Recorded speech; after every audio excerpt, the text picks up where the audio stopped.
مالا کے second part میں خوش آمدید۔ یہ مالا کی پہلی ایپیسوڈ ہے اور اس کا یہ سیکنڈ پارٹ ہے اور میں بہت زیادہ ایکسائٹیڈ ہوں کہ اب اس پارٹ میں کیا ہونے والا ہے، تو چلے سٹارٹ کرتے ہیں۔ اگلی صبح گزشتہ روز جیسی ہی روشن اور خوبصورت اتری تھی، لیکن کشمالہ مبین کے لیے سارا شہر بے رونق اور اداس ہو گیا تھا۔ وہ کاغذوں کا پلندہ لیے صبح صبح ظہیر کے آفس میں گئی اور دروازہ بند کر دیا۔ اسٹاف اور ویٹرز آس پاس ستونوں اور دیواروں کے پیچھے کھڑے ہو کر سننے لگے۔ سارا ماحول سہما ہوا اور اداس تھا۔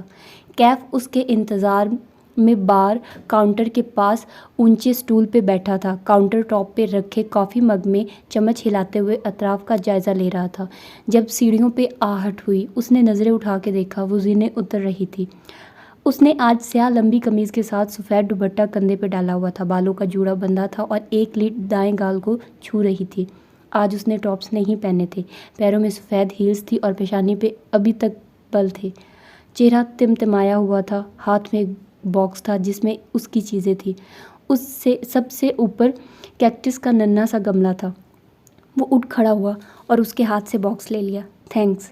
اس نے ایک سرسری نظر کیف پہ ڈالی اور اس کے نئے جوگرز آج بھی اجلے سفید تھے، البتہ حلیہ وہی تھا، بڑی شیو، ماتھے پہ آئے نو عمر لڑکوں جیسے بلدار بال، ٹی شرٹ پہ کالر والی شرٹ جس کے بٹن سامنے سے کھلے تھے، چہرے پہ مسکراہٹ اور ہاتھ پیچھے کو بندھے ہوئے۔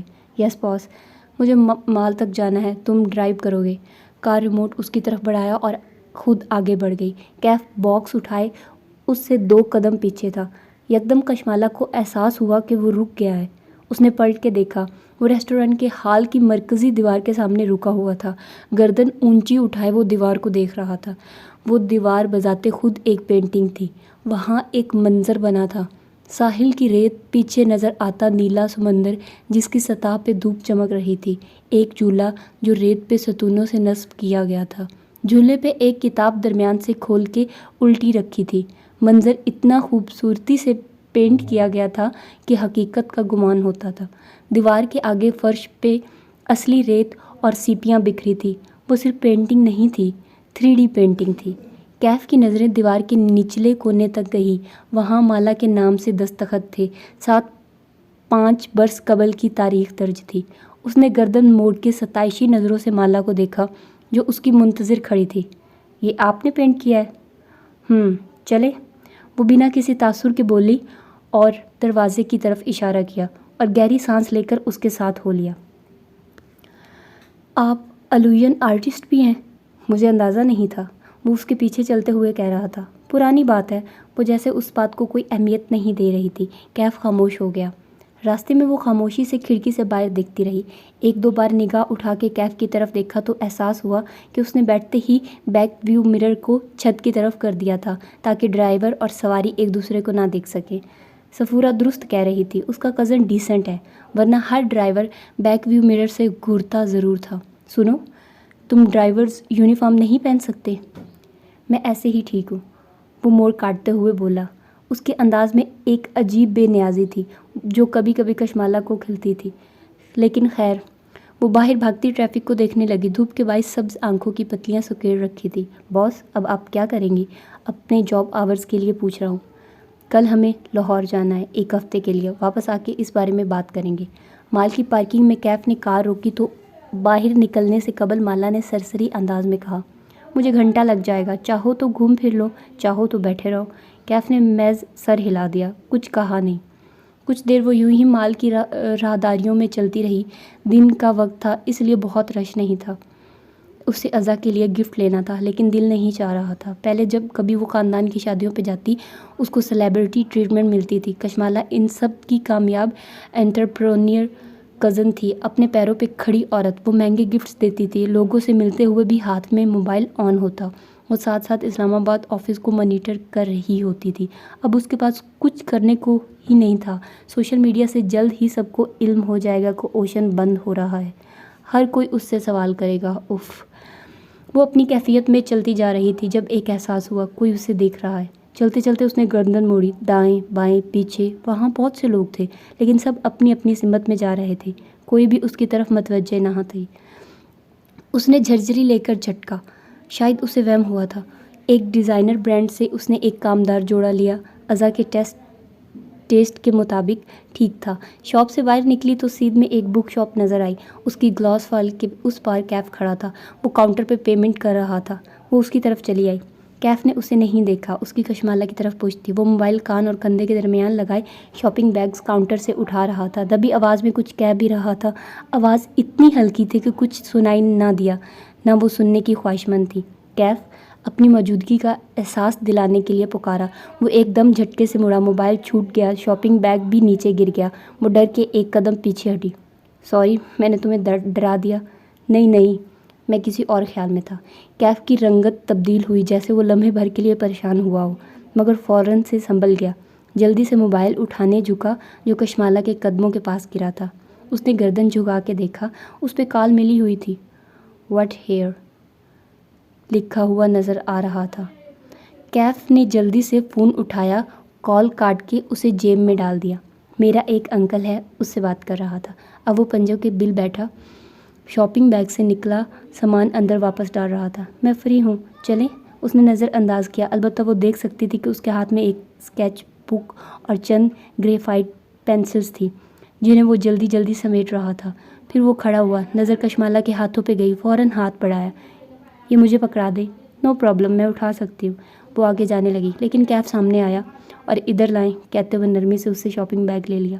وہ بنا کچھ کہے آگے بڑھ گئی، لیکن اسے اچھا لگا تھا۔ اس نوجوان میں بہت مینرز تھے، بس یونیفارم والی بات، یہ "میں ایسے ہی ٹھیک ہوں" والا ایٹیٹیوڈ نہ ہوتا تو وہ بہترین ملازم تھا۔ کشمالہ کے تجربے کے مطابق ایٹیٹیوڈ والا ملازم زیادہ دیر تک ملازم نہیں رہ سکتا تھا۔ دیکھتے ہیں یہ کتنا عرصہ ٹکتا ہے۔ "کافی لیں گی؟" لفٹ کی طرف جاتے ہوئے کیف نے پوچھ لیا۔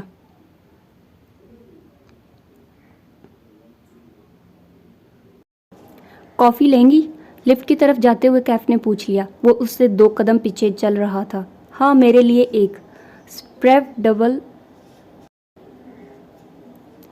کافی لیں گی؟" لفٹ کی طرف جاتے ہوئے کیف نے پوچھ لیا۔ وہ اس سے 2 قدم پیچھے چل رہا تھا۔ "ہاں، میرے لیے ایک ایسپریسو ڈبل شارٹ برائٹ." وہ پرس سے کارڈ نکالتے ہوئے چونکی، ابرو تعجب سے اکٹھی ہوئی۔ "تمہیں کیسے معلوم میں کیسی کافی پیتی ہوں؟" "آپ کی اسسٹنٹ سائیکا سے پوچھا تھا." وہ مسکرایا، گال کا گڑھا گہرا ہوا۔ "نہیں، میں تمہیں اپنا اسسٹنٹ نہیں رکھنے لگی، حالانکہ آپ کو ایک نئے اسسٹنٹ کی ضرورت ہے۔ اس کے ہاتھ سے کارڈ اچکتے ہوئے مسکرا کے بولا۔ "سائیکا کو اوشن جیسی تنخواہ دینا آپ افورڈ نہیں کر سکتی۔ جلد یا بدیر آپ کو کوئی نیا کام شروع کرنا ہوگا۔ اس وقت کم تنخواہ پہ اگر کوئی دستیاب ہے تو وہ میں ہوں۔ کافی لاؤ، شاباش." ابرو سے اشارہ کیا، وہ مسکراتا ہوا آگے بڑھ گیا۔ کیف نے اسے گھر ڈراپ کیا تو وہ اسے صبح جلد آنے کی ہدایت دیتے ہوئے کار سے نکلی، پھر شاپنگ بیگز لیے سیڑھیوں کی طرف بڑھ گئی۔ وہ وہیں گیٹ کے اندر کھڑا موبائل پہ اپنے لیے رائڈ بک کروانے لگا۔ اس وقت گھر پہ کوئی نہیں تھا، ممانی ورکنگ وومن تھی، بچے اسکول کالج والے تھے۔ وہ بیگز لیے سیڑھیاں چڑھنے لگی، اوپر ٹیرس تک آئی تو رک گئی، بیگز وہیں فرش پہ رکھ دیے، گردن موڑ کے پیچھے دیکھا۔ وہ موبائل کان سے لگائے ادھر ادھر ٹہل رہا تھا۔ اسی پل چہرہ اٹھا کے اوپر دیکھا، کشمالہ کے چہرے کی پریشانی بھانپ کے وہ الرٹ سا ہوا، موبائل نیچے کیا اور سوالیہ انداز میں ابرو اٹھائے۔ "ادھر آؤ"، اس نے 2 انگلی سے اوپر آنے کا اشارہ کیا۔ وہ تیزی سے اندر آیا، سیڑھیاں 2 کر کے فلانگی، انداز چونکنا تھا۔ ٹیرس کے دہانے پہ آ کے وہ رک گیا، نظریں فرش سے ہوتی ہوئی داخلی دروازے تک اٹھتی گئی۔ "تم نے پوچھا تھا نا میرے پیچھے گارڈز جاب کیوں چھوڑ جاتے ہیں؟ یہ ہے اس کی وجہ." کشمالہ نے فرش کی طرف اشارہ کیا۔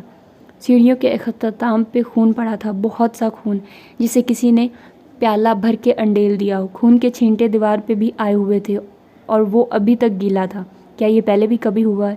وہ احتیاط سے پیر بچاتے ہوئے اوپر آیا، پھر ایک جگہ اکٹھے ہوئے گیلے خون کے ساتھ پنجوں کے بل بیٹھا، گردن جھکا کے غور سے اسے دیکھا۔ ایک گارڈ نے اسی وجہ سے جاب چھوڑ دی تھی اور دوسرے نے اس لیے کہ کسی نے پتھر مار کے میری کار کا شیشہ توڑ دیا تھا، اور تیسرا؟ وہ گردن جھکائے خون کا معائنہ کر رہا تھا۔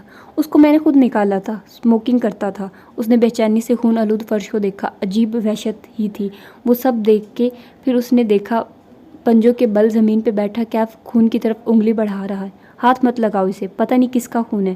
کیف نے آنکھیں اٹھا کے اسے دیکھا، بولا کچھ نہیں، واپس سر جھکایا اور 2 انگلیاں خون میں ڈبوئی، پھر سرخ پوروں کو چہرے کے قریب لا کے سونگھا۔ اس کے بعد اسے انگوٹھے اور انگلیوں کے درمیان مسلا، جیسے کپڑا مسل کے چیک کرتے ہیں۔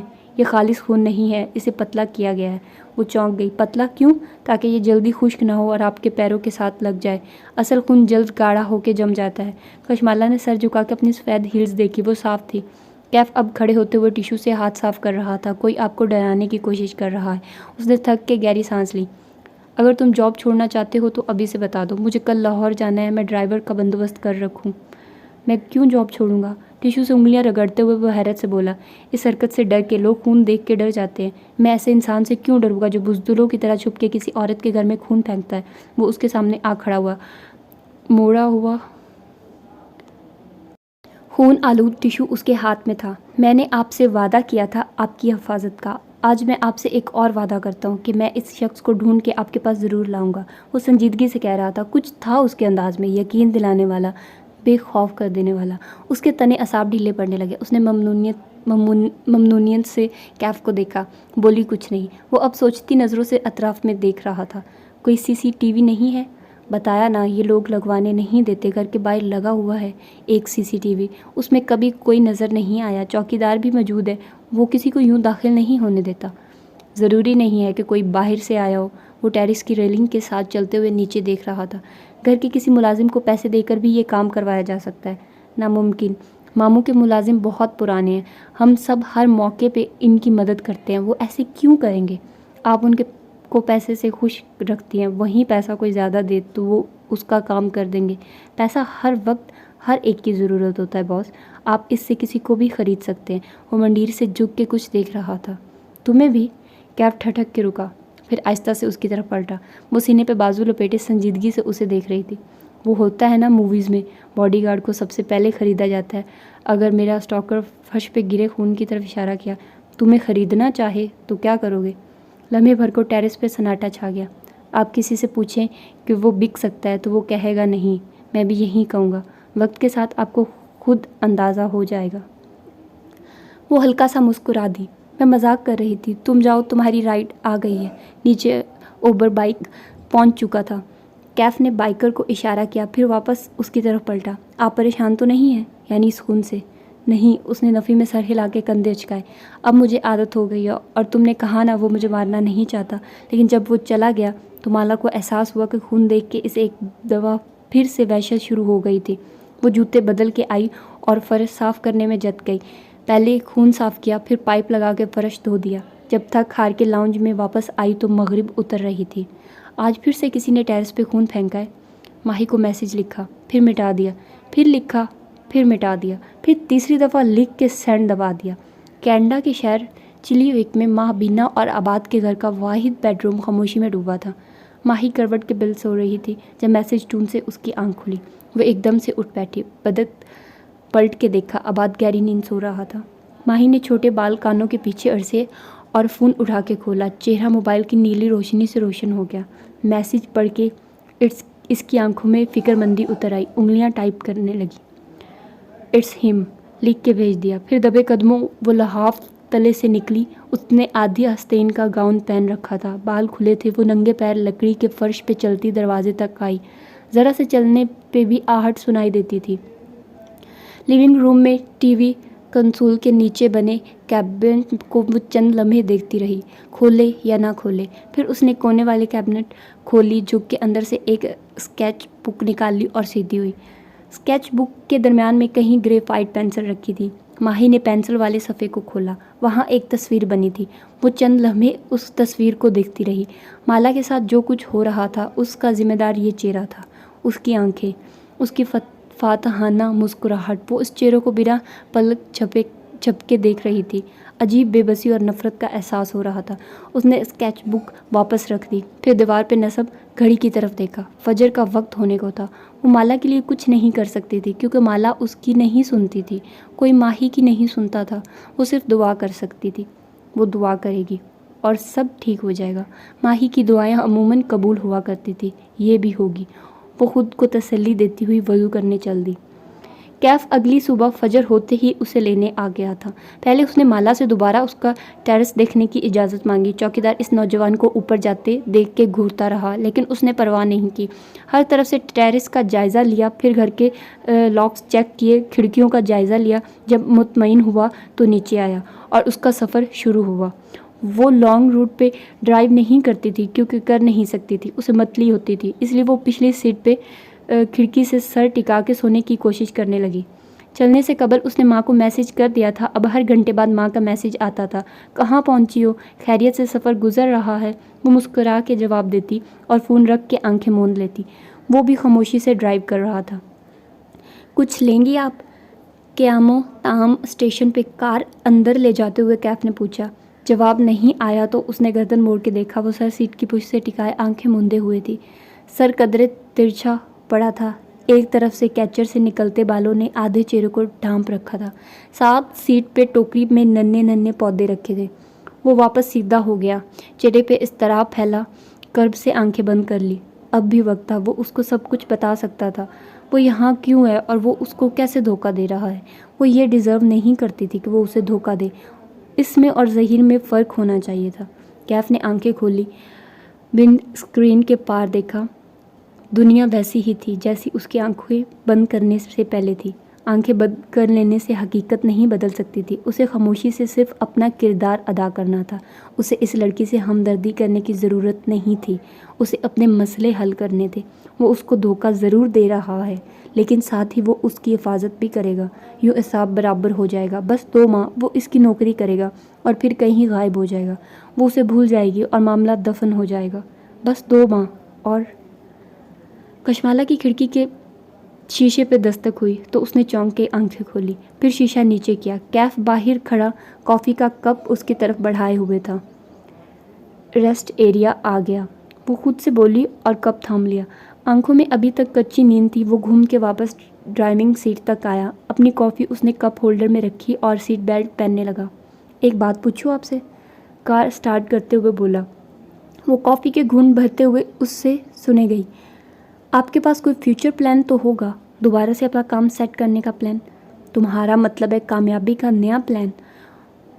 وہ باہر دیکھتے ہوئے تلخی سے مسکرائی۔ اسکول سے یونیورسٹی تک، کتابوں سے انٹرنیٹ تک، سب یہی سکھاتے آئے ہیں کہ کامیاب کیسے ہونا ہے، کوئی یہ کیوں نہیں سکھاتا کہ ناکام کیسے ہونا ہے؟ جاب چلی جائے گی تو کیا کرو گے؟ کام میں نقصان ہوگا تو کیا کرو گے؟ صفر سے دوبارہ کیسے شروع کرو گے؟ سب ہمیں کامیابی کے لیے تیار کرتے ہیں، کوئی ہمیں ناکام ہونے کے لیے تیار کیوں نہیں کرتا؟ میرے خیال میں انسان کا ایکسیڈنٹ ایک دم سے نہیں ہوتا، پہلے نیئر مسز ہوتے ہیں تاکہ ہم سنبھل جائیں۔ ریڈ فیلنگز نظر آتی ہیں، ظہیر کے بارے میں بھی آپ کو نظر آئے ہوں گے، وہ ڈرائیو کرتے ہوئے سنجیدگی سے کہہ رہا تھا۔ کشمالہ نے سوچتی نظروں سے اس کے کندھے کی پشت کو دیکھا۔ کیا تمہیں قرضوں میں گرنے سے پہلے ریڈ فیلنگز نہیں نظر آئے تھے؟ طنز نہیں کر رہی، اس لیے پوچھ رہی ہوں کیونکہ تم بہت اسمارٹ لگتے ہو۔ پھر اتنا نقصان کیسے کر لیا اپنا؟ کیف نے گہری سانس لی۔ ایک اچھا بزنس مین بننے کے لیے اسمارٹ ہونا کافی نہیں ہوتا۔ پھر کیا چاہیے ہوتا ہے؟ ایک آئیڈیا، ایک یونیک آئیڈیا، اس آئیڈیا سے محبت کرنا، پھر اس کے گرد بہت محنت سے اپنا کام کو تعمیر کرنا۔ اس کی آواز میں جوش سا بھر گیا تھا۔ پھر اس آئیڈیا کو کامیاب کرنے کے لیے ایک اچھی ٹیم بنانا اور بیچنے سے پہلے اپنا ٹارگٹ آڈینس کا علم ہونا، اپنے کام کی کوالٹی اور ویلیوز پر کبھی سمجھوتا نہ کرنا۔ وہ اسٹیئرنگ وہیل سے پہ ہاتھ جمائے بولے جا رہا تھا اور وہ انگلیوں پہ گن رہی تھی۔ مگر یہ سب کافی نہیں ہوتا باس، بزنس میں ترقی یہاں سے آتی ہے۔ ایک ہاتھ اسٹیئرنگ سے ہٹا کے اپنی پیشانی پہ دستک دی۔ آپ کی پیشانی کے بخت سے؟ کشمالہ نے تعجب سے ابرو اٹھائی۔ یعنی قسمت؟ یعنی قسمت، اس نے تائید میں سر ہلایا۔ تم کہہ رہے ہو کہ انسان کی قسمت اس کی محنت سے زیادہ ضروری ہے؟ محنت اور بزنس کی سمجھ بوجھ یہ لازم ہے، لیکن اس کے باوجود بھی ہم فیل ہو جاتے ہیں کیونکہ اس چیز میں ہمارا بخت نہیں ہوتا، لیکن وہ کسی دوسری چیز میں ضرور ہوتا ہے۔ آپ کا اگر بخت ریسٹورنٹ میں نہیں ہے تو شاید وہ کسی اور کام میں ہو۔ اب بتائیں، کیا میں اسسٹنٹ پوزیشن کے لیے ہائر کر لیا گیا ہوں؟ جانتے ہو تم میں اور میرے پرانے ڈرائیورز میں فرق کیا ہے؟ وہ میری طرح اسٹریٹ اسمارٹ نہیں تھے، وہ اتنا بولتے نہیں تھے، اور چہرہ موڑ کے باہر دیکھنے لگی۔ اس سے بہتر اسسٹنٹ کشمالہ کو نہیں ملنے والا تھا، لیکن ابھی وہ اس بات کا اعتراف نہیں کرنا چاہتی تھی۔ کشمالہ معید، مابینہ اور حورِ جہاں کا گھر مبین منزل کہلاتا تھا۔ شہر کے ایک پوش علاقے میں بنا ایک کنال کا 2 منزلہ گھر، جس کے لان میں بوگن ویلیا کے درخت ہر دیوار کے ساتھ اگے تھے۔ گھر کا کوئی کونا گملوں اور بیلوں سے خالی نہ تھا۔ وہ کار سے نکلی اور آنکھیں بند کر کے اپنے گھر کی فضا میں گہرا سانس لیا۔ کہتے ہیں انسان محبت اور سکون کی تلاش میں ساری دنیا کا سفر کرتا ہے، مگر وہ اس کے گھر پہ اس کا منتظر ہوتا ہے۔ سلیم گیٹ بند کر کے اس کی طرف آیا تو اس نے کیف کی طرف اشارہ کیا، جو کار ٹرنک سے اس کا سامان نکال رہا تھا۔ یہ میرا ڈرائیور ہے کیف، اس کو اس کا کمرہ دکھا دو اور کھانا کھلا دو۔ پھر وہ آگے آئی، داخلی دروازہ کھولا، سامنے راہداری تھی جو لاؤنج میں کھلتی تھی۔ برسوں پرانی عادت تھی، اسے معلوم تھا جب وہ راہداری کا کونا موڑے گی تو ایک تخت نظر آئے گا، اس تخت پہ ماں بیٹھی ہوگی۔ کشمالہ کے قدم آگے بڑھے، راہداری کا کونا عبور کیا اور سامنے وہی پرانا منظر نظر آیا۔ لاؤنج میں صوفے بھی تھے، لیکن حورِ جہاں بیگم تخت پہ بیٹھی تھی، ایک ٹانگ سیدھی لمبی کیے، دوسری اندر کی طرف موڑے۔ گھٹنے کے ساتھ سبزی کے تھال رکھے تھے، سر پہ دوپٹہ تھا جو ایک کان کے پیچھے اڑسا ہوا تھا۔ وہ چہرہ جھکائے آلوؤں کے قطلے کاٹے جا رہی تھی۔ بھرے بھرے سفید بازو آستینوں سے جھلک رہے تھے، دائیں کلائی میں سونے کی چوڑیاں تھیں۔ حورِ جہاں بیگم فربہ خاتون تھی، روپدار اور دبنگ سی، لیکن ساتھ ہی کچھ بہت نرم اور ملائم سا تھا ان میں۔ چہرہ سفید گلابی سا تھا، ناک میں ہیرے کی لونگ تھی، سبز آنکھوں کے گرد جھریاں تھیں، پیشانی اور قلموں سے سیاہ سفید بال جھلکتے تھے۔ بڑھتی عمر نے ان کے حسن کو گہنایا نہیں تھا، بلکہ مزید باوقار کر دیا تھا۔ آہٹ پہ انہوں نے سر اٹھا کے دیکھا، چہرہ کھل اٹھا، سبز آنکھوں میں رونق دوڑ گئی۔ میری بیٹی آ گئی۔ چھری ایک طرف رکھی، گھٹنوں پہ ہاتھ رکھ کے پیر نیچے اتارے، پھر پیروں سے زمین پہ جوتے تلاش کیے کہ فربہ خاتون تھی، جھک نہیں سکتی تھی۔ تب تک وہ ان کے قریب آ پہنچی۔ میری پیاری ماں، اس نے پرس ایک طرف پھینکا اور جھک کے ان کے گلے سے لگ گئی۔ ماں کافی فربہ تھی اور ان کے مقابلے میں دبلی پتلی سی تھی۔ ماں نے اس کا چہرہ دونوں ہاتھوں سے چوما، دونوں طرف سے چوما۔ ان کے چہرے پہ اتنی خوشی تھی کہ بیان سے باہر تھی۔ میری بیٹی کیسی ہے؟ اچھا، کیا واپس آ گئی؟ اس سے الگ ہو کے اس کا چہرہ دیکھ کے بولی۔ اس ظہیر کو تو چھوڑے اس کو ماں۔ وہ ماں سے الگ ہو کے نرمی سے بولی۔ پھر دیکھا ساتھ چوکی پہ بخت بھی بیٹھی تھی۔ وہ جھک کے اس سے بھی ملی۔ بخت بھی ادھیڑ عمر عورت تھی، بالوں میں تیل لگا کے کس کے چوٹی بنائے، وہ کانوں میں سنہری بالیاں پہنے ہوئے تھی۔ وہ مالا کو ملی تو بے اختیار دعا دی۔ بخت بھی جب ملتی ایسے ہی دعائیں دیا کرتی تھی۔ بخت بی بی کتنے برسوں سے ان کی ملازمہ تھی، اب تو مالا کو گنتی ہی بھول گئی تھی۔ بس اتنا یاد تھا کہ اس کا شوہر مرا تھا تو وہ 5 بچوں کے ساتھ ان کے سرونٹ کوارٹر میں آئی تھی۔ اب اس کے بچے جوان ہو کے اس آشیانے سے اڑ چکے تھے۔ ایک بیٹا سلیم چوکیدار بھی تھا اور سودا سلف بھی لاتا تھا۔ باقی بیٹیوں کی شادی ہو گئی، لیکن بخت بی بی اور ماں کا ساتھ قائم تھا۔ سفر ٹھیک گزرا؟ راستے میں متلی تو نہیں ہوئی؟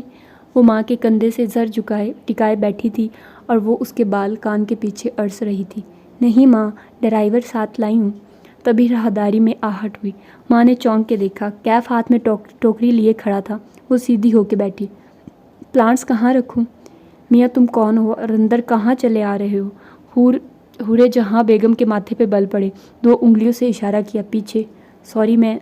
وہ اس حملے کے لیے تیار نہیں تھا، متذب سا چند قدم پیچھے ہوا۔ میں کیف جمال ہوں، کشمالہ بی بی کا ڈرائیور۔ تمہاری بی بی نے تمہیں بتایا نہیں ہے کہ ڈرائیور گھروں کے اندر نہیں آتے؟ اور پیچھے 2 انگلیوں جھٹک کے کہا۔ سوری۔ وہ ناسمجھی کے انداز میں مزید پیچھے ہوا۔ کشمالہ نے مسکرا کے آنکھوں سے اشارہ کیا۔ کیف نے ٹوکری وہیں رکھی اور تیزی سے باہر نکل گیا۔ یہ کیا تم رنگ برنگے ڈرائیور رکھتی رہتی ہو؟ ماں نے خفگی سے اسے دیکھا۔ وہ بے اختیار ہنس دی۔ باجی یہ ڈرائیور تو نہیں لگتا۔ بخت بھی لاؤنج کی دیوار کی کھڑکی کو دیکھ رہی تھی۔ وہاں کیف سلیم کے ساتھ جاتا دکھائی دے رہا تھا۔ یہ میرا اسسٹنٹ بھی ہے ماں، بتایا تھا نا میں نیا بزنس سیٹ کرنے لگی ہوں۔ ماں کی سبز آنکھوں میں افسوس سا ابھرا، تعصب سے زر لایا۔ کیا کرو گی اتنا پیسہ کما کے مالا؟ اور یہیں پہ ماں اور اس کا اختلاف شروع ہوتا تھا۔ ماں یہ 21ویں صدی ہے، عورت صرف پیسے کے لیے کام نہیں کرتی، اسے اپنا بھی کچھ چاہیے ہوتا ہے تاکہ اس کی سینٹی برقرار رہے، وہ خود کو گھر کے چولہے میں ضائع نہ کرے، حورِ جہاں بیگم کی طرح۔ ماں کے کان کے پاس شرارت سے جھکی، ان کی آنکھوں میں خفگی اتری۔ پر اے بدتمیز، تمہیں لگتا ہے میں نے خود کو ضائع کیا؟ سر جھٹک کے چھری اٹھا لی اور آلو کے کٹ کٹ ٹکڑے کرنے لگی۔ اب پروٹوکول ختم تھا۔ مالا اب پرانی ہو چکی تھی، ماں اس سے زیادہ بچوں کو پروٹوکول دینے کی عادی نہیں تھی۔ ضائع نہیں کیے تو کچھ پروڈکٹیو بھی نہیں کیا، ماسٹرز ہولڈر تھی مگر بچوں میں لگی رہی۔ آپ کا سارا دن اسی فکر میں گزرتا کہ آپ کے بچوں نے کھانا کھایا یا نہیں۔ اب وہ بچے اپنی اپنی زندگیوں میں چلے گئے ہیں۔ اگر کوئی کیریئر یا مشغلہ اپنایا ہوتا تو آج فراغت میں آپ کے پاس کچھ کرنے کو ہوتا۔ آپ اب بھی سبزی کاٹ رہی ہیں جو وقت بیوی کاٹ سکتی ہے۔ یہی فرق ہے آپ کی اور ہماری جنریشن میں۔ آپ چولہے سے نہیں نکلتی اور ہم دنیا فتح کرنا چاہتے ہیں۔ بختو، اپنی مالا بیوی کو بتاؤ کہ ہر انسان دنیا میں اپنا کردار ادا کرنے آتا ہے۔ کسی کا کردار دنیا فتح کرنا ہوتا ہے اور کسی کا اس فاتح کی تربیت کرنا۔ مگر مالا مسکرا کے شانے اچکا کے اٹھ گئی۔ اگر آپ نے 30 سال پہلے کوئی بزنس شروع کیا ہوتا تو آج آپ بھی ایک بزنس وومن ہوتی، کبیرہ تائی کی طرح۔ ماں نے اپنی چپل کی تلاش میں پیر زمین پہ مارا۔ وہ ہنستی ہوئی بیگ اٹھا کے اپنے کمرے کی طرف چلی گئی۔ ماں خفگی سے بڑبڑاتے ہوئے سبزی کی طرف متوجہ ہوئی۔ کبیرہ تائی ہماری کہانی کا ایک اہم کردار ہے۔ وہ ابا کے فرسٹ کزن کی بیوی تھی، ایک خوبصورت، دولت مند اور با اثر خاتون۔ اس کے علاوہ جن خصلتوں سے وہ پہچانی جاتی تھی ان میں تکبر، بدزبانی اور منافقت سر فہرست تھی۔ بڑی محفلوں میں دوسروں کا تمسخر اڑانا تو لازم تھا، کسی کی بدصورتی تو کسی کی غربت کا مذاق۔ خود حسین تھی، رئیس تھی، رشتہ دار ان کے گرد منڈلاتے تھے، بیٹے والے ان کی بیٹی کی وجہ سے اور بیٹی والے ان کے اس بیٹے میں دلچسپی رکھتے تھے جو ماں کی طرح مغرور مشہور تھا، اتنا مغرور کہ وہ کبھی پاکستان نہیں آیا تھا، نہ اپنے رشتہ داروں سے ملا تھا۔ ان کا بیٹا جب 3-4 برس کا تھا تب وہ لوگ انگلینڈ شفٹ ہو گئے تھے۔ کئی برس بعد ان کی فیملی خود تو پاکستان سیٹل ہو گئی، لیکن ان کا بیٹا لوٹ کے نہیں آیا۔ نہ اسے کبھی کسی نے دیکھا، نہ کوئی اس سے ملا۔ بس کبیرہ تائی تھی جو ہر محفل میں بیٹھ کے اپنے بیٹے کی کامیابی اور وجاہت کے قصے سنایا کرتی تھی۔ اپنے بیٹے پہ ان کو بہت ہی مان تھا۔ ماہی کا کہنا تھا کہ ان کا بیٹا بھی انہی کی طرح ہوگا، سائیکو کیس۔ کبیرہ تائی کی کوئی نفسیاتی عارضہ بھی تھا، وہ لوگوں کو اپنے گرد جمع کر کے تسکین محسوس کرتی تھی۔ کسی بھی رشتہ دار کے گھر خوشی غمی ہوتی تو فوراً پہنچ جاتی، مہنگے گفٹس، بھاری سلامیاں، پھر اسی رشتہ دار کے گھر بیٹھ کے باقی خاندان کا مذاق اڑاتی۔ سارے خاندان میں اگر کبیرہ کی کسی سے نہیں بنتی تھی تو وہ حورِ جہاں بیگم تھی۔ ماں جب بیاہ کے اس خاندان میں آئی تو کبیرہ ان کو بھی اپنی دولت سے دبانے کی کوشش کی، لیکن حورِ جہاں ان عورتوں میں سے نہیں تھی جن کی اپنی کوئی آواز نہیں ہوتی یا وہ کسی کی دولت سے متاثر ہو کے اپنی آواز کھو دیتی ہیں۔ حورِ جہاں اپنے آپ میں کافی تھی، حسین بھی تھی اور پڑھی لکھی بھی۔ ان کو کسی قسم کا احساس کمتری نہ تھا۔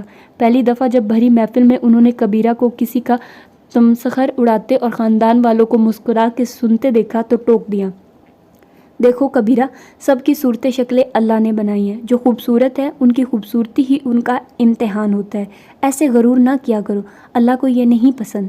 ایسا کئی موقعوں پہ ہوا، یہاں تک کہ ایک محفل میں جب کبیرہ اپنی نند کا ذکر کرتے ہوئے کچھ کہنے لگی تو حورِ جہاں یہ کہتے ہوئے اٹھ گئی کہ میں ایسی محفل میں نہیں بیٹھوں گی جہاں کسی کا مذاق اڑایا جائے، میں نے اللہ کو جواب دینا ہے۔ محفل میں دوسرے لوگ بھی دبی دبی آواز میں بولنے لگے، آہستہ آہستہ سب تتر بتر گئے۔ وہ کبیرہ جس کے آگے سارا خاندان بچ جاتا تھا، اس کو 4 صدا کے عام سے گھرانے کی ہاؤس وائف ٹوک کے اٹھ گئی تھی۔ کبیرہ بیگم کی ایسی توہین کسی نے کبھی نہ کی تھی۔ موعد کا کہنا تھا کہ یہ اتنی بڑی بات نہیں تھی، لیکن کبیرہ تھوڑی سائیکو بھی تھی۔ ایسے لوگوں کو ہمیشہ ایک ویلن کی تلاش ہوتی ہے جس کو وہ اپنی بے سکونی کے لیے الزام دے سکے، اس لیے اس دن سے کبیرہ نے حورِ جہاں کے ساتھ بیر پال لیا۔ ایسے چند واقعات اور بھی ہوئے۔ تب کبیرہ انگلینڈ میں رہتی تھی، وہاں بیٹھ کے بھی سارے پاکستان کی خبر رکھتی، سال میں 3-4 چکر بھی لگا لیتی۔ انہوں نے خاندان میں مشہور کرنا شروع کر دیا کہ حورِ جہاں اس سے جلتی ہے۔ 1-2 الزام بھی لگائے ماں پر۔ کوئی 9-10 سال پرانی بات ہے جب کبیرہ اور ماں کا اسی طرح ایک محفل میں پھر سے ٹاکرا ہو گیا۔ کبیرہ نے کسی کی بے عزتی کی اور ماں نے سب کے سامنے اس غریب رشتہ دار کی سائیڈ لی۔ اس دن کے بعد کبیرہ اور ماں کی بول چال ختم ہو گئی۔ دوبارہ محفلوں میں ایک دوسرے کو جب بھی دیکھا ماں پھر بھی سلام کہہ دیتی، لیکن کبیرہ گھمنڈ اور نفرت سے سر موڑ کے گزر جاتی، جیسے سنا ہی نہیں۔ ماں ہی ماں کو منع کرتی تھی، وہ جواب نہیں دیتی تو آپ کیوں سلام کرتی ہیں؟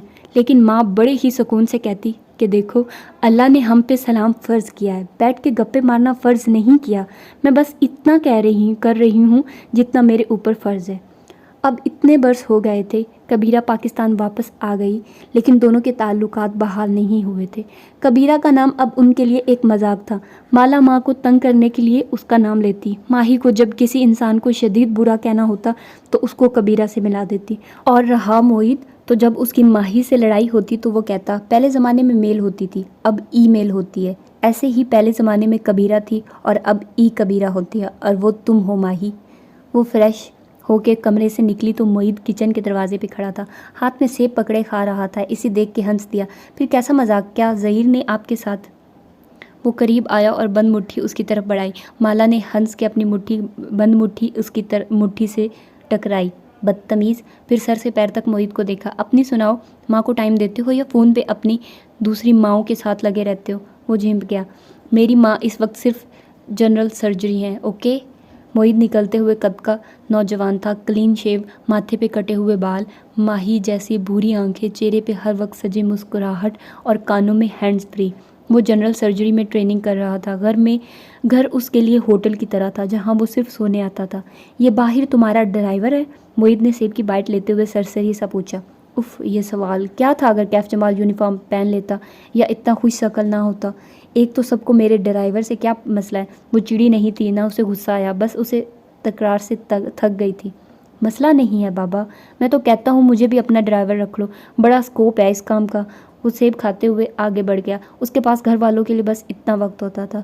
وہ واپس کمرے میں آ گئی کیونکہ لاؤنج میں بیٹھی ماں اور بخت بی کی سرگوشیاں صاف سنائی دے رہی تھی۔ باجی، مالا بی بی کی شادی کر دیں، پہلے تو اس کے سر پہ ریسٹورنٹ کا سوار تھا، شکر ہے وہ قصہ ختم ہوا۔ اسے ہنسی آ گئی۔ بخت بی کو اس کی ٹریجڈی میں بھی امید کی کرن نظر آئی تھی۔ تمہاری مالا بی بی ہی نہیں مانتی، ورنہ خاندان میں کس نے رشتہ نہیں مانگا؟ حسن بھی آزمائش ہے بخت بی بی۔ مالا مسکراتے ہوئے کمرے میں آ گئی۔ اسے اس ذکر کی اتنی عادت تھی کہ اب فرق نہیں پڑتا تھا۔ یہ نہیں تھا کہ اسے کسی حسین ترین مرد سے شادی کرنی تھی، نہیں، بس وہ ذہین ہو، اس کے کام کو سپورٹ کرے، کم از کم ویسا ہو جیسی وہ خود ہے، اور یہ ساری خوبیاں اس کے رشتہ داروں کے بیٹوں میں ایک ساتھ نہیں تھی۔ کھڑکی کے پردے ہٹائے تو لان نظر آیا۔ کیف گیٹ کے ساتھ بنے گارڈ روم کے باہر کرسی ڈالے، گود میں لیپ ٹاپ رکھے ٹائپ کر رہا تھا۔ اس نے مالا سے کہہ رکھا تھا کہ وہ اپنے بزنس پلان پہ کام کر رہا ہے، اس لیے جب فارغ ہوگا اپنا کام کرتا رہے گا۔ مالا کو ظاہر ہے اعتراض نہیں تھا، البتہ اس نے نوٹ کیا کہ سلیم ساتھ والی کرسی پہ بیٹھا دلچسپی سے کیف کو دیکھ رہا تھا۔ دونوں بات بھی کر رہے تھے، خیر اسے کیا۔ وہ وہاں سے ہٹ گئی۔ یہ کمپیوٹر آپ کا اپنا ہے؟ نیا لگتا ہے۔ سلیم نے متاثر ہوتے ہوئے انگلی لیپ ٹاپ کے کنارے پہ پھیری۔ کیف نے ایک نظر اسے دیکھا۔ تمہیں اگر کوئی فلم وغیرہ دیکھنی ہو تو میرے کمپیوٹر پہ دیکھ لینا، فراق دلی سے آفر کی۔ سلیم کا چہرہ کھل اٹھا۔ شکریہ کیف بھائی۔ ذرا دیر کو خاموشی کا وقفہ آیا۔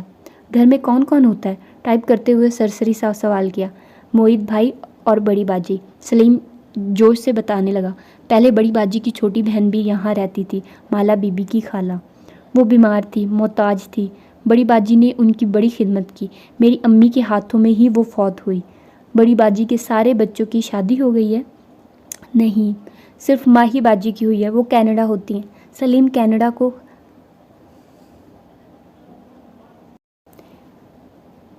بڑی باجی کے سارے بچوں کی شادی ہو گئی ہے؟ نہیں، صرف ماہی باجی کی ہوئی ہے، وہ کینیڈا ہوتی ہیں۔ سلیم کینیڈا کو کینیڈا کہتا تھا۔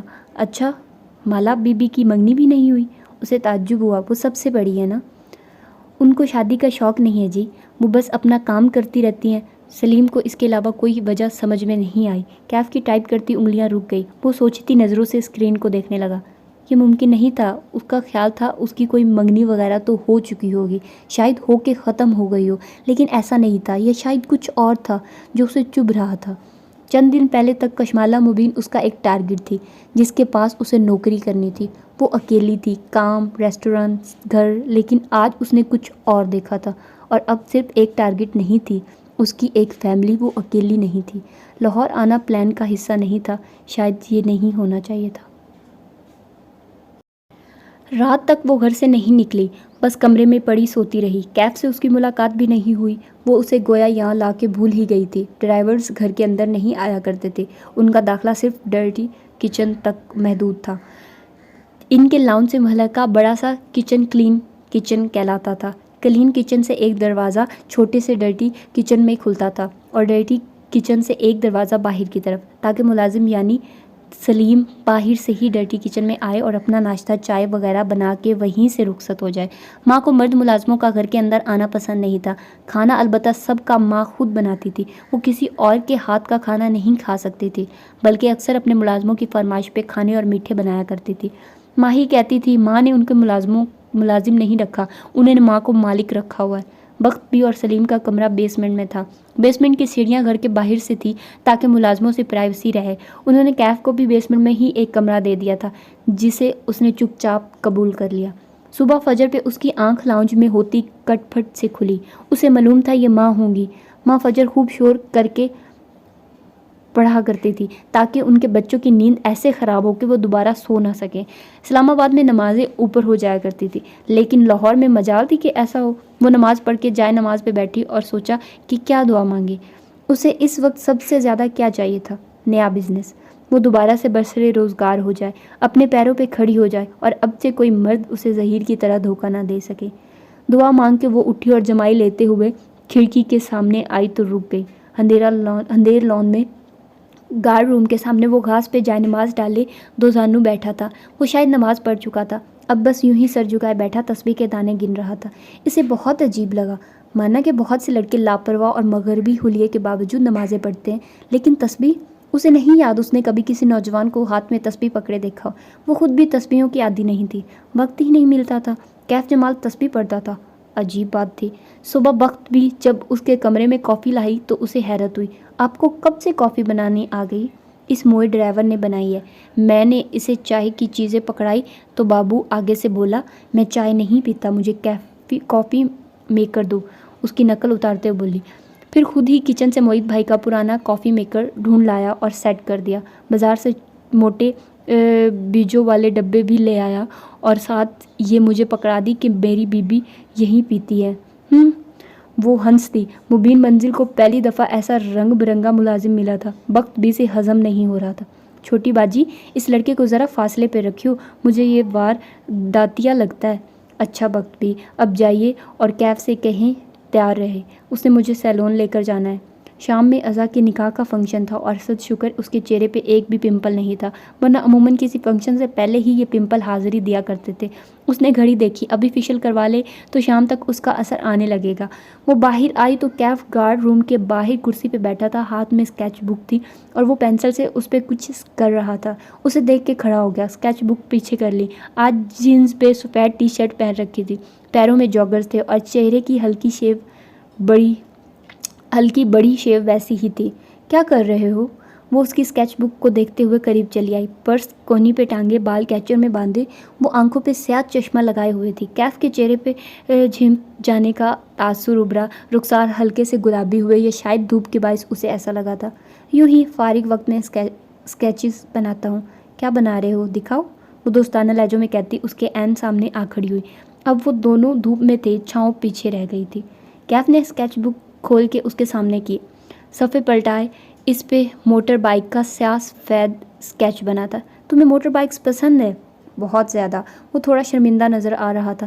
مالا نے غور سے اسکیچ کو دیکھا، یہ ہیوی بائک ہے، کافی مہنگی ہوتی ہے۔ اگر تم اپنا نیا بزنس اس لیے شروع کرنا چاہتے ہو کہ ایک دن تم یہ بائک خرید سکو تو یہ ایک غلط اپروچ ہے۔ نرمی سے تنبیہ کی۔ اسے سمجھ میں آ گیا تھا کہ وہ نوجوان قرضوں کا شکار کیوں تھا۔ مہنگی بائکس کا شوق، مہنگا لیپ ٹاپ، قیمتی فوٹوگرافی آلات امپورٹ کروانا، وہ اپنی بساط سے اونچی جست لگانا چاہتا تھا اور ایسے میں زمین اس کے قدموں تلے سے نکل جاتی تھی۔ کیف نے جواب نہیں دیا، کار کی طرف بڑھ گیا، جیسے وہ اس کی بات سے اتفاق نہیں کرتا تھا۔ وہ خاموشی سے ڈرائیو کر رہا تھا جب صفورہ کی کال آنے لگی۔ کیف کیسا کام کر رہا ہے؟ تم اس سے مطمئن ہو نا؟ مالا کا فون کار سے کنیکٹڈ تھا، آواز خود بخود اسپیکرز پہ گونجنے لگی۔ ہاں، کیف اچھا کام کر رہا ہے، کافی اسمارٹ اور سمجھدار ہے، ساتھ ہی اپنے نئے بزنس پلان کو بھی وقت دیتا ہے، وہ سادگی سے کہتے ہوئے باہر دیکھ رہی تھی۔ وہ ان لوگوں میں سے نہیں تھی جو کسی کو اس کے سامنے اس لیے نہیں سراتے کہ وہ سر نہ چڑھ جائے، جو سچ ہو اسے کہہ دینا چاہیے۔ اسمارٹ ہوتا تو اب تک کامیاب ہو چکا ہوتا، اس لیے اچھا ہے کہ تمہارے پاس ہی جاب کرتا رہے، ورنہ اس کا اپنا کام کبھی کامیاب نہیں ہوتا۔ اور ہاں، بس یہ دھیان کرنا کہ وہ تم سے ایکسٹرا پیسے ویسے نہ لے، تھوڑا سا لالچی بھی ہے میرا کزن، ہے نا؟ مجھے اس کا پتہ ہے۔ سفورہ اتنا تیز تیز بولے جا رہی تھی کہ اسے اسپیکر آف کرنے کا موقع ہی نہیں ملا۔ بے اختیار کیف کے کندھے کی پشت کو دیکھا، وہ خاموشی سے ڈرائیو کر رہا تھا۔ اف، ہے کہاں وہ؟ ذرا بات کراؤ اس میری۔ سفورہ اپنے تئیں ایک اچھی دوست ہونے کا ثبوت دے رہی تھی۔ کیف نے ایک ہاتھ ہلا کے نفی کا اشارہ کر دیا، کہا کچھ نہیں۔ چونکہ بیک ویو مرر اوپر کی طرف تھا، وہ اس کا چہرہ نہیں دیکھ سکتی تھی۔ ابھی وہ مصروف ہے، تم بعد میں اسے خود ہی کال کر لینا۔ کال بند ہونے کے بعد بھی کار میں ایک عجیب سی ٹینشن پھیل گئی۔ اس کو معلوم نہیں تھا کہ تم سن رہے ہو۔ وہ کچھ غلط نہیں کہہ رہی تھی۔ کیف جمال ایک لوزر ہے اور رہے گا۔ اس کا لہجہ اسپاٹ تھا۔ جان میکسویل کہتا تھا، تم پیسے سے نہیں جیت سکتے، اس کو کمانے پہ فوکس کرو، تم مادیت پرست کہلاؤ گے۔ کمانا چاہو اور نہ کما سکو تو لوزر ہو۔ بہت کما کے خرچ نہ کرو تو کنجوس ہو۔ اگر کما کے خرچ کرتے رہو تو فضول خرچ ہو۔ اگر کمانے کی فکر نہ کرو تو تم ایمبیشیس ہو۔ اگر بڑھاپے تک بہت سے پیسے کے مالک ہو تو تم بے وقوف ہو کہ اس پیسے کو قبر میں لے جانا چاہ رہے تھے۔ پھر کیا کرنا چاہیے پیسے کے ساتھ؟ پیسے سے جیتنے کا بس ایک ہی طریقہ ہے باس، اس کو مٹھی میں نہیں دبا لینا، بلکہ ڈھیلی گرفت کے ساتھ اس کو پکڑنا ہے اور پھر کھلے دل سے اس کو قابل قدر چیزوں کو حاصل کرنے پہ صرف کرنا ہے۔ وہ ذرا توقف سے بولا، آپ سے ایک درخواست ہے، دوبارہ ان کی کال آئے تو مجھ سے بات مت کروائیے گا۔ ان کا میرے اوپر احسان ہے، میں نہیں چاہتا کہ آپ کے سامنے ان کو کچھ ایسا بول دوں جس پہ مجھے بعد میں شرمندگی ہو۔ ساری بات ہی ختم ہو گئی تھی۔ کاش وہ اسپیکر آف رکھتی۔ سیلون ایک کمرشل بلاک کی 2 منزلوں پہ پھیلا تھا۔ تیسری اور چوتھی منزل پہ کوئی جم تھا۔ وہ اترنے لگی تو کیف نے پوچھا کہ کیا وہ اسے اندر دروازے تک چھوڑنے آئے، مگر کشمالہ نے منع کر دیا۔ سیلون اس کی کزن کا تھا، یوں ہی اس نوجوان کو ساتھ دیکھ کے باتیں بنتی۔ اسے وہاں 2 گھنٹے لگ گئے۔ جب وہ واپسی پہ لفٹ میں سوار ہوئی تو اندر کوئی اور بھی تھا، ایک ہٹا کٹا سا آدمی جو اس کی طرف پہلو کیے کھڑا تھا۔ وہ نظر انداز کر کے اندر آئی اور گراؤنڈ فلور کا بٹن دبایا۔ جو کچھ ہوا ایک لمحے میں ہوا۔ کسی نے اس پہ پیچھے سے حملہ کیا۔ وہ اوندھے منہ نیچے گری۔ سر کے پیچھلے حصے میں درد کی شدید لہر اٹھی، آنکھوں کے آگے اندھیرا چھا گیا۔ باس کشمالہ نے آنکھیں کھولی۔ بصارت کے آگے اب بھی دھند تھی۔ اس نے پلکیں جھپکائی۔ وہ لفٹ کے فرش پہ چہرے کے بل گری ہوئی تھی۔ اس کے سامنے وہ پنجوں کے بل بیٹھا اسے پکار رہا تھا۔ وہ بدک ہتھیلی کے بل اٹھی، پھر چونک کے ادھر ادھر دیکھا۔ لفٹ کا دروازہ کھلا ہوا تھا۔ وہ گراؤنڈ فلور تھا۔ پاوردی گارڈ باہر کی طرف کھڑا تھا اور کیف اس کے سامنے بیٹھا تھا۔ آپ ٹھیک ہے؟ وہ فکر مندی سے پوچھ رہا تھا۔ اس کا ہاتھ بے اختیار سر کے پچھلے حصے کی طرف گیا۔ درد کی ٹیس ابھی تک اٹھ رہی تھی۔ کیا ہوا مجھے؟ اس نے الجھن سے ادھر ادھر دیکھا۔ لفٹ نیچے آئی تو آپ اندر بے ہوش تھی۔ گارڈ کو معلوم تھا کہ آپ کس کار سے نکلی تھی، اس لیے وہ مجھے بلا لایا۔ آپ کی طبیعت ٹھیک ہے؟ ہاں میں ٹھیک ہوں، چلو۔ وہ تکلیف برداشت کرتے ہوئے اٹھنے لگے۔ مگر ہوا کیا تھا؟ وہ تشویش سے اسے دیکھ رہا تھا۔ چلو نا۔ اس سے پہلے کہ لوگ جمع ہوتے وہ اٹھ کھڑی ہوئی۔ سر گھوم رہا تھا لیکن وہ بظاہر خود کو سنبھالے قدم اٹھانے لگی۔ پرس مجھے دیں۔ اس نے نرمی سے اس کے ہاتھ سے پرس لے لیا۔ پھر وہ گارڈ کے سامنے رکا، بٹوے سے 500 کا نوٹ نکال کے اسے تھمایا، اس کا شکریہ ادا کیا اور کشمالہ کے پیچھے چل دیا۔ کسی نے گارڈ کو روک کے پوچھا کہ کیا ہوا تھا۔ وہ ایک باجی سیلون آئی تھی، ان کی شاید طبیعت خراب ہو گئی تھی، میں ان کے شوہر کو پارکنگ سے بلا لایا۔ وہ قصہ بیان کر رہا تھا۔ سیدھے گھر چلو۔ اس کا سر شدید درد کر رہا تھا۔ سیٹ کی پشت سے اسے ٹکا دیا اور آنکھیں بند کر لی۔ پہلے مجھے بتائیے ہوا کیا تھا؟ وہ کہتے کہتے چونکا۔ کسی نے کچھ کیا ہے؟ میں ابھی دیکھتا ہوں۔ کیف نے تیزی سے سیٹ بیلٹ کھولی اور باہر نکلنے لگا۔ جمالہ نے روکا۔ واپس بیٹھو کیف۔ انداز میں تحکم بھی تھا اور تکان بھی۔ یہ میری کزن کا سلون ہے، یہاں تماشا نہیں بنانا، خاندان میں باتیں بنتی ہیں۔ مجھے بتائیے تو صحیح کہ ہوا کیا ہے؟ وہ اس کی طرف رخ موڑ کے بیٹھا اور سنجیدگی سے پوچھا۔ ماتھے پہ بل تھے، آنکھوں میں غصہ بھی تھا۔ اسے جو یاد تھا بتا دیا۔ میں نے اس کا چہرہ دیکھا تھا مگر میں اس کو نہیں جانتی، اور لفٹ میں CCTV بھی نہیں تھا۔ لفٹ کے باہر تو ہوگا، مجھے دیکھنے تو دیں۔ میرا کیا فائدہ آپ کو اگر میں یہ چیزیں مینیج نہیں کر سکتا؟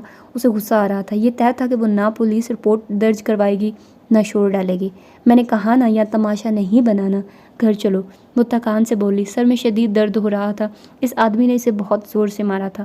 ٹھیک ہے، مگر میں واپس آؤں گا اور آپ کا نام لیے بغیر ان کے ریکارڈ ضرور نکلواؤں گا۔ ایسے کیسے کوئی آپ پر حملہ کر سکتا ہے؟ وہ ڈرائیو کرتے ہوئے برہمی سے کہہ رہا تھا۔ اس نے پہلی دفعہ کیف کو غصے میں دیکھا تھا۔ جیسے وہ میرے گھر میں خون پھینکواتا ہے، ایسے ہی وہ مجھ پہ حملہ بھی کر سکتا ہے۔ اس نے اپنا چہرہ نہیں ڈھانپا ہوا تھا، اس لیے میرا نہیں خیال کہ وہ آپ کا تعقب کر رہا تھا۔ کوئی کرائے کا آدمی ہوگا، مگر اس نے ایسا کیوں کیا؟ وہ سوچتے ہوئے کہہ رہا تھا۔ ایک منٹ، اپنا پرس چیک کریں، کچھ مسنگ تو نہیں ہے؟ اس کا ذہن ابھی تک شل تھا۔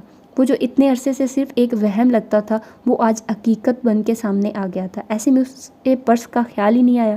اس نے پرس کھولا اور اندر سے ایک ایک چیز نکال کے دیکھنے لگی۔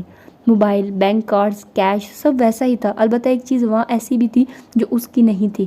اس نے میرے بیگ میں کچھ رکھا ہے، وہ تعجب سے بولی تو کیف نے بیک ویو مرر کا رخ ٹھیک کیا اور اس کے عکس میں مالا کو دیکھا۔